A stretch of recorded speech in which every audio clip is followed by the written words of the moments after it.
ए number option आपका है लाल सेना, बी नंबर ऑप्शन आपका है कार्बोनरी, सी नंबर ऑप्शन आपका है पिलिक हेटेरिया और डी नंबर ऑप्शन आपका डाइट। तो इसका सही आंसर हो जाएगा ऑप्शन नंबर बी कार्बोनरी। तो आप याद रखिएगा कि मेजनी का संबंध कार्बोनरी संगठन से था। अब 2 नंबर प्रश्न को देखिए।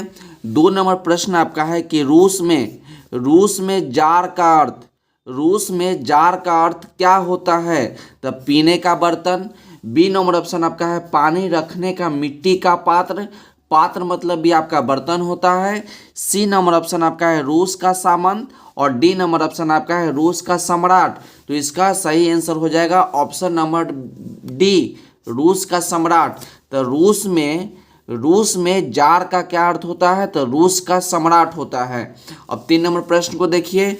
3 नंबर प्रश्न आपका है कि हुआ आंदोलन किस प्रकृति का था? हुआ आंदोलन किस प्रकृति का था? तो क्रांतिकारी आंदोलन, बी नंबर ऑप्शन आपका है धार्मिक आंदोलन, सी नंबर ऑप्शन आपका है साम्राज्यवादी समर्थक आंदोलन और डी नंबर ऑप्शन आपका है कि बुद्धिजीवी आंदोलन। तो इसका सही आंसर हो जाएगा ऑप्शन नंबर बी धार्मिक आंदोलन। तो हुआ आंदोलन धार्मिक आंदोलन प्रकृति का था। अब 4 नंबर प्रश्न को देखिए। 4 नंबर प्रश्न आपका है कि भारत में खिलाफत आंदोलन शुरू हुआ 1920 में, 1922 में, 1924 में, 1926 में। तो इसका सही आंसर हो जाएगा ऑप्शन नंबर ए 1920 में। तो आप इसको अच्छे तरीक़ा से याद रखिएगा कि भारत में खिलाफत आंदोलन 1920 ईस्वी में शुरू हुआ। प्रश्न 5 को देखिए। प्रश्न आपका 5 है कि 1971 में भारत में पहला जूट मिल किस शहर में स्थापित हुआ? 1971 में भारत में पहला जूट मिल किस शहर में स्थापित हुआ? तो ए नंबर ऑप्शन आपका कलकत्ता है, बी नंबर ऑप्शन आपका दिल्ली है, सी नंबर ऑप्शन आपका मुंबई है और डी नंबर ऑप्शन आपका पटना है। तो इसका सही आंसर हो जाएगा ऑप्शन नंबर ए कलकत्ता में। तो आप याद रखिएगा कि 1971 में, कब? 1971 में भारत में पहला जूट मिल किस शहर में स्थापित किया गया था? तो कोलकाता में स्थापित किया गया था। अब प्रश्न संख्या 5 को देखिए। प्रश्न आपका 5 है कि पूंजीपति वर्ग के द्वारा किस वर्ग का शोषण किया गया? शोषण मतलब सताया गया। ए नंबर ऑप्शन आपका है श्रमिक द्वारा, बी नंबर ऑप्शन आपका है मध्यम वर्ग, सी नंबर ऑप्शन आपका है कृषक वर्ग और डी नंबर ऑप्शन आपका उपयुक्त सभी। तो इसका सही आंसर हो जाएगा ऑप्शन नंबर डी उपयुक्त सभी। तो पूंजीपति मतलब क्या? कि जिसके पास ज़्यादा पैसा है उसी को पूंजीपति लोग कहा जाता है। तो पूंजीपति वर्ग के द्वारा गरीब को भी सताया गया, मध्यम वर्ग को भी सताया गया, किसान को भी सताया गया। इसका मतलब है कि ऑप्शन नंबर डी आपका राइट आंसर है। अब प्रश्न संख्या 7 को देखिए। तो प्रश्न आपका 7 है क्या? प्रश्न आपका 7 है कि प्राचीन काल में किस स्थल मार्ग से एशिया और यूरोप का व्यापार होता था? अच्छे तरीक़ा से प्रश्न को पढ़िएगा कि प्राचीन काल में किस स्थल मार्ग से एशिया और यूरोप का व्यापार होता था? तो सूती मार्ग, बी नंबर ऑप्शन आपका है रेशम मार्ग, सी नंबर ऑप्शन आपका उत्तर पथ और डी नंबर ऑप्शन आपका है दक्षिण पथ। पथ मतलब भी आपका रास्ता होता है या मार्ग होता है, आप इसको याद रखिएगा। तो इसका सही आंसर हो जाएगा ऑप्शन नंबर बी रेशम मार्ग। तो एशिया और यूरोप का व्यापार किस मार्ग से होता था? तो रेशम मार्ग से होता था। अब 8 नंबर प्रश्न को देखिए। 8 नंबर प्रश्न आपका है कि गुंटेन वर्ग क्या है? कि गुंटेन वर्ग ने सर्वप्रथम किस पुस्तक की छपाई की? तो ए नंबर ऑप्शन आपका कुरान है, बी नंबर ऑप्शन आपका गीता है, सी नंबर ऑप्शन आपका अधीश है और डी नंबर ऑप्शन आपका बाइबल है। तो इसका सही आंसर हो जाएगा ऑप्शन नंबर डी बाइबल। तो गुंटेन वर्ग ने सर्वप्रथम बाइबल पुस्तक की छपाई की। अब प्रश्न को 19 को देखिए, सॉरी प्रश्न आपका 9 को देखिए कि राष्ट्रपिता के नाम से किसे जाना जाता है। यह प्रश्न तो आपके लिए बहुत ही आसान है कि राष्ट्रपिता के नाम से किसे जाना जाता है। तो आप बोलिए कि सर राष्ट्रपिता तो महात्मा गांधी को जाना जाता है, तो आपका बी आपका सही आंसर हो जाएगा, महात्मा गांधी। अब 10 नंबर प्रश्न को देखिए। 10 नंबर प्रश्न आपका है कि कौन सा सामाजिक वर्ग बुद्धिजीवी वर्ग के रूप में उभर कर आया। उद्योगपति वर्ग, बी नंबर ऑप्शन आपका है पूंजीपति वर्ग, सी नंबर ऑप्शन आपका है श्रमिक वर्ग और डी नंबर ऑप्शन आपका है मध्यम वर्ग। तो इसका सही आंसर हो जाएगा ऑप्शन नंबर डी, मध्यम वर्ग। अब प्रश्न 11 को देखिए। प्रश्न आपका 11 है कि बिहार में संपूर्ण क्रांति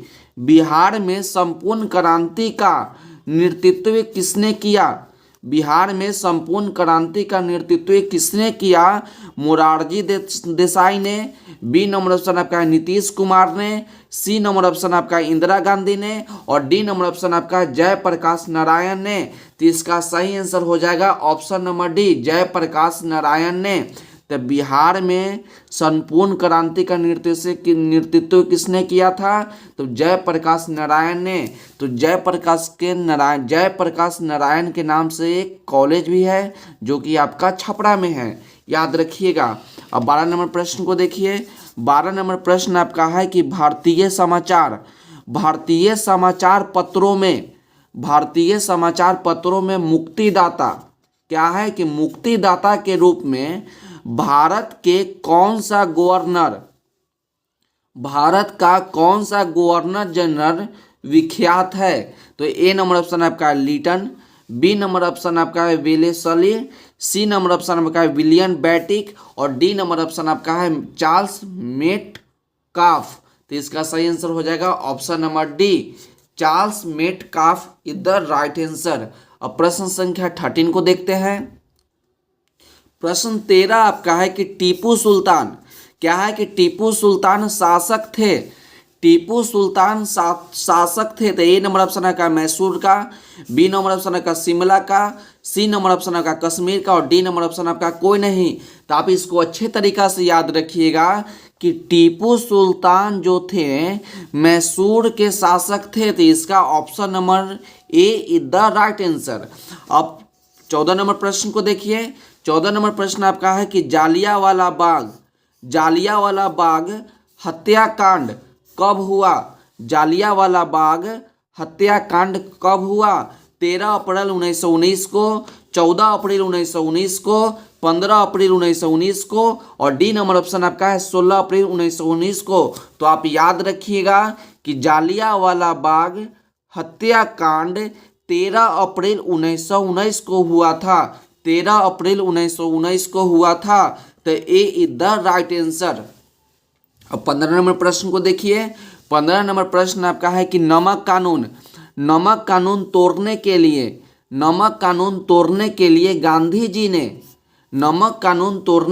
गांधी जी ने कौन सा स्थान चुना। तो बम्बई, बी नंबर ऑप्शन आपका है डांडी, सी नंबर ऑप्शन आपका है सूरत और डी नंबर ऑप्शन आपका है दिल्ली।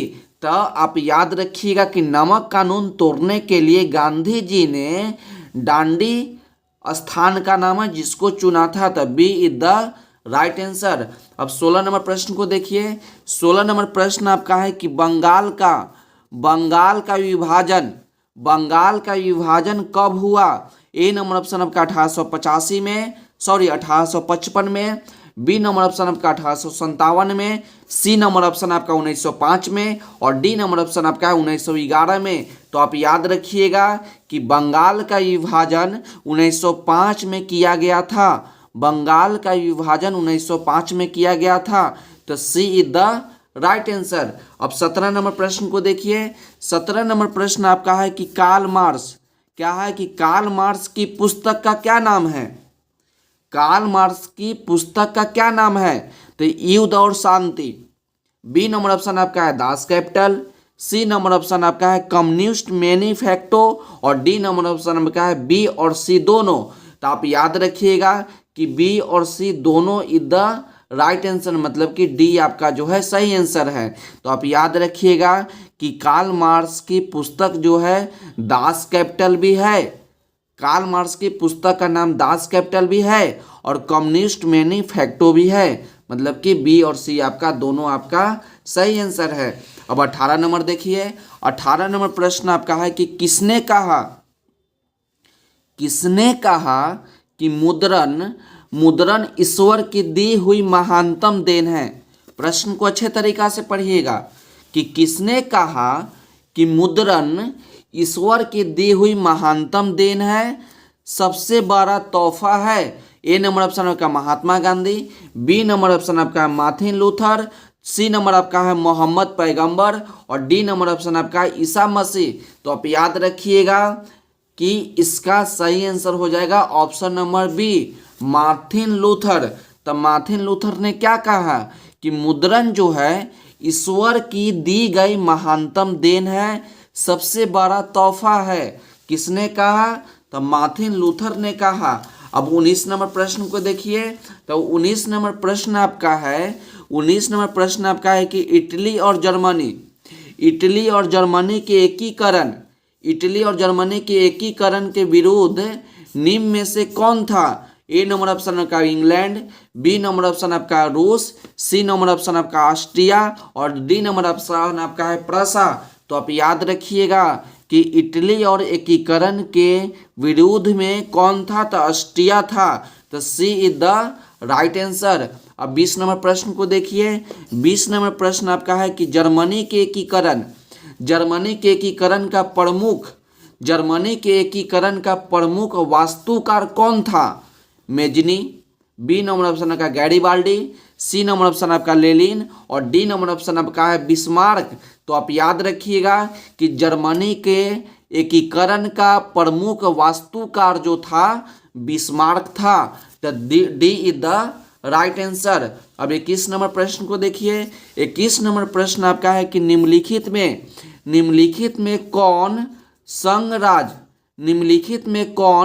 संघ राज की विशेषता नहीं है? निम्नलिखित में कौन संघ राज की विशेषता नहीं है?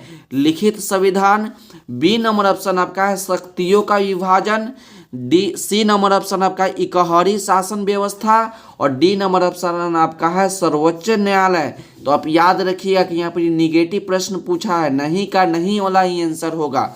निम्नलिखित में कौन राज्य की विशेषता नहीं है? तो लिखित संविधान तो है, शक्तियों का विभाजन भी है, सर्वोच्चम न्यायालय भी है। तो यहाँ पर नहीं वाला पूछा।